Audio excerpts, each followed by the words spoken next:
mga bayani, mga ordinaryong tao na nakagawa ng imposible. Sabay din nating pinanood na nabuo o mabuo ang kasaysayan sa pamamagitan ng TV Patrol at iba pang news and current affairs program. Isa pong karangalan na maging tagapaglahad ng inyong mga kwento at tagabantay sa mga nasa kapangyarihan. Karangalan po namin na maglingkod sa inyo, kabayan.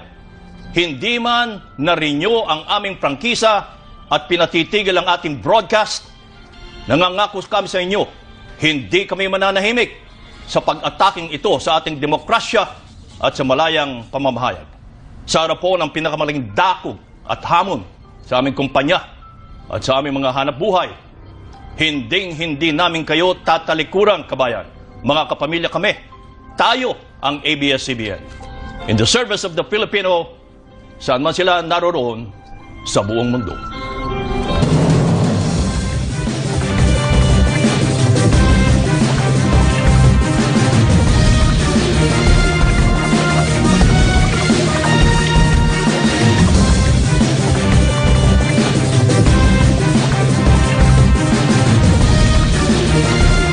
Ito po ang kwento ng ating ABS-CBN.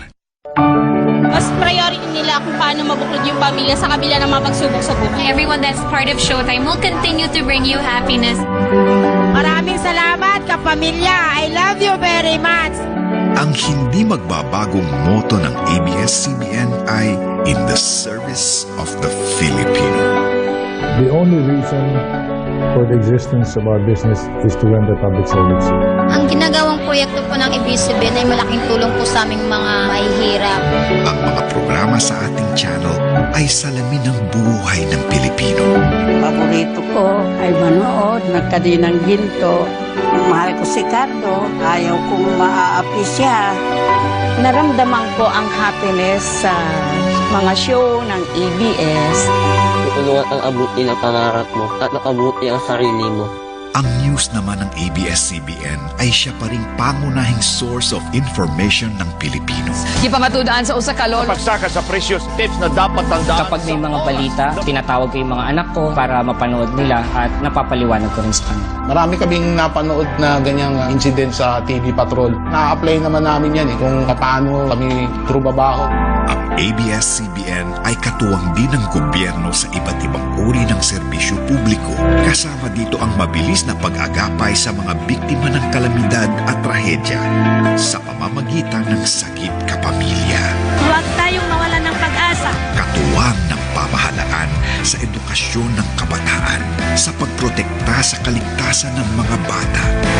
Tinulungan ka po nilang lumaban. Tinulungan ka nilang i-discover mo kung sino ka. Sa pangangalaga ng kalikasan.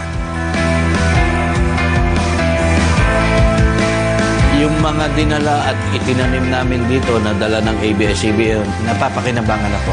Marami na po kaming, may mga na-harvest na po kaming bunga dito. Sa pagbibigay ng kabuhayan.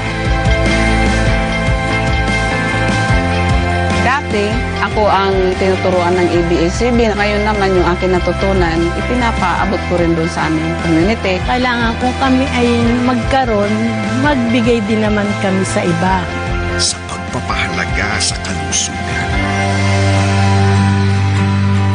Sila po yung naghanap ng foundation para kay Baby Dylan para maoperahan po siya agad.